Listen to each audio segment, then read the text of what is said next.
Bhagavad Gita, Chapter 2, Verse 56. One who is not disturbed in mind, even amidst the threefold miseries, or elated when there is happiness, and who is free from attachment, fear, and anger, is called a sage of steady mind. Even in the material world, one who is unaffected by whatever good or evil he may obtain, neither praising it nor despising it, is firmly fixed in perfect knowledge.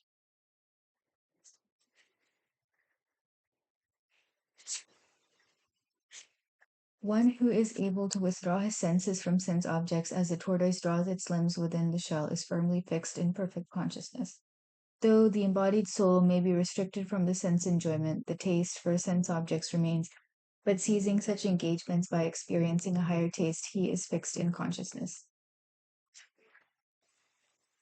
The senses are so strong and impetuous, O Arjuna, that they forcibly carry away the mind even of a man of discrimination who is endeavoring to control them. One who restrains his senses, keeping them under full control, is and fixes his consciousness upon me, is known as a man of steady intelligence. While contemplating the objects of the senses, a person develops attachment from them. While contemplating the objects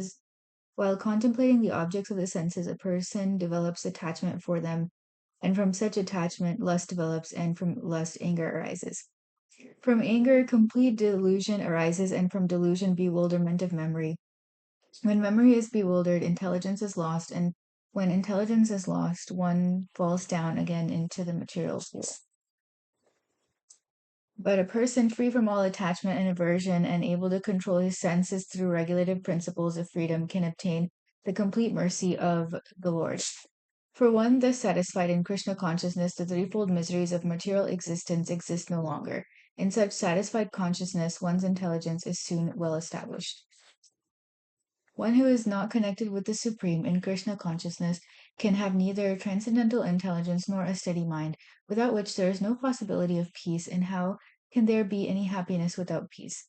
As a strong wind sweeps away a boat on the water, even one of the roaming senses on which the mind focuses can carry away a man's intelligence.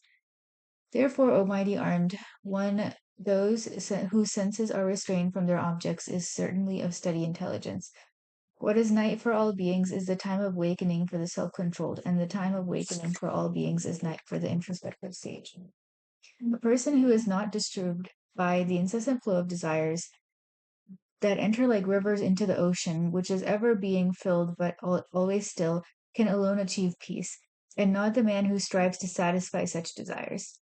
A person who has given up all desires for sense gratification, who lives free from desires, who has given up all sense of proprietorship and is devoid of false egos, only he can attain real peace. That the way of the spiritual and godly life, after attaining which a man is not bewildered, if one is thus situated even at the hour of death, one can enter into the kingdom of God. Arjuna said, O Janardana, O Kesava, why do you want to engage me in this ghastly warfare if you think that intelligence is better than fruitive work? My intelligence is bewildered by your equivocal instructions, therefore please tell me decisively which will be most beneficial for me.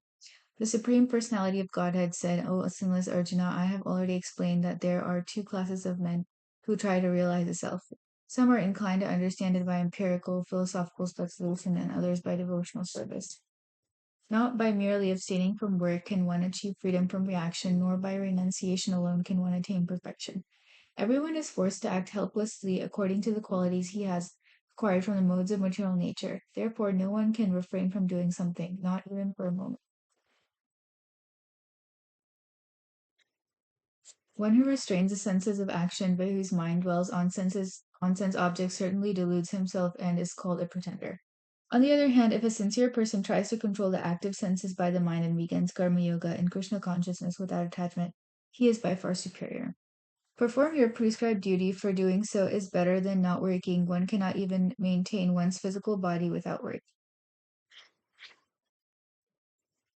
Work done as sacrifice for Vishnu has to be performed, otherwise work causes bondage in the material world. Therefore, O son of Kunti, perform your prescribed duties for his satisfaction, and in that way you will always remain free from bondage.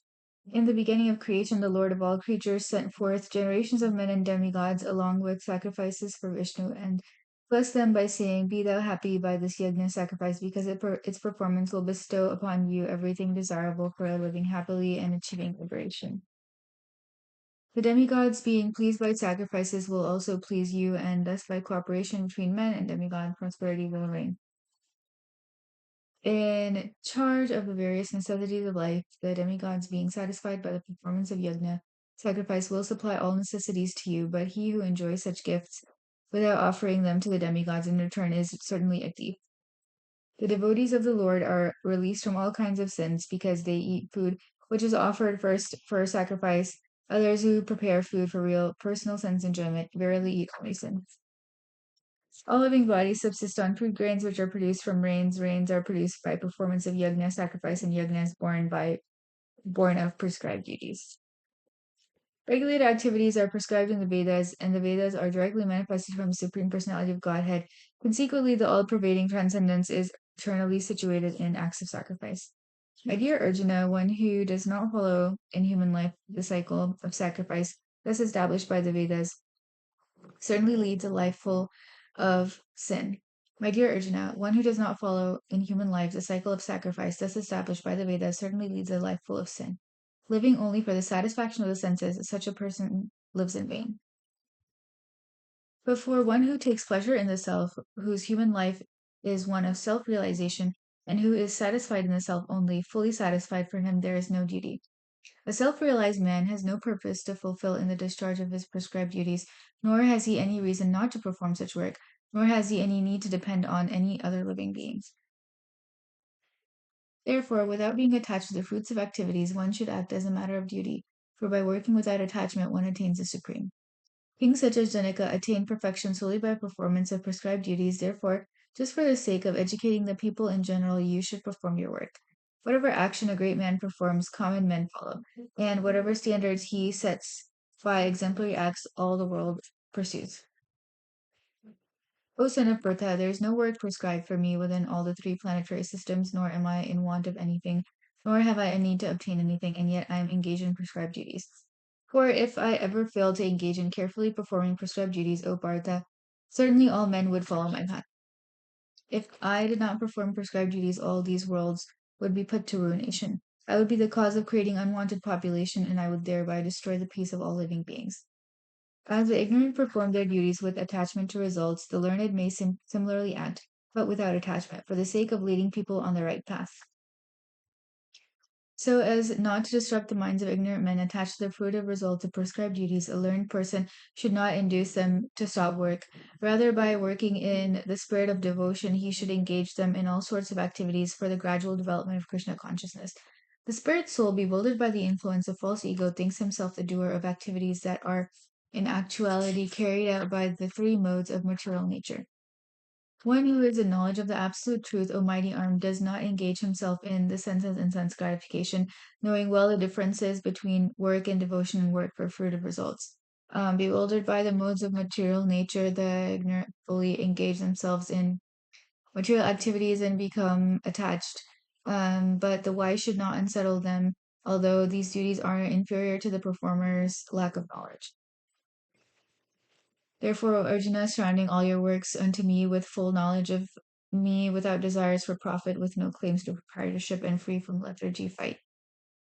Those persons who execute their duties according to my injunctions and who follow this teaching faithfully without envy become free from the bondage of fruitive actions. But those who, out of envy, disregard these teachings and do not follow them regularly are to be considered bereft of all knowledge, befooled, and ruined in their endeavors for perfection. Even a man of knowledge acts according to his own nature, for everyone follows the nature he has acquired from the three modes. What can repression accomplish? But those who, out of envy, disregard these teachings and do not follow them regularly are to be considered bereft of all knowledge, befooled and ruined in their endeavors for perfection. Even a man of knowledge acts according to his own nature, for everyone follows the nature he has acquired from the three modes. What can repression accomplish? There are principles to regulate attachment and aversion pertaining to the senses and their objects. One should not come under the control of such attachment and aversion because they are stumbling blocks on the path of self realization. It is far better to discharge one's prescribed duties, even though faultily, than another's duties perfectly. Destruction in the course of performing one's own duty is better than engaging in another's duties, for to follow another's path is dangerous. Arjuna said, O descendant of Vrishni, by what is one impelled to sinful acts, even when willingly, as if engaged by force? The Supreme Personality of Godhead said it is lust alone, Arjuna, which is born of contact with the material mode of passion and later transformed into wrath, and which is the all devouring sinful enemy of the world.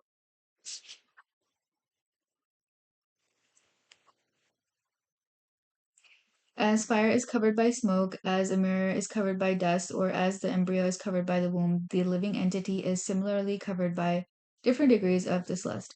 Thus, the wise living entity's pure consciousness becomes covered by his eternal enemy in the form of lust, which is never satisfied and which burns like fire.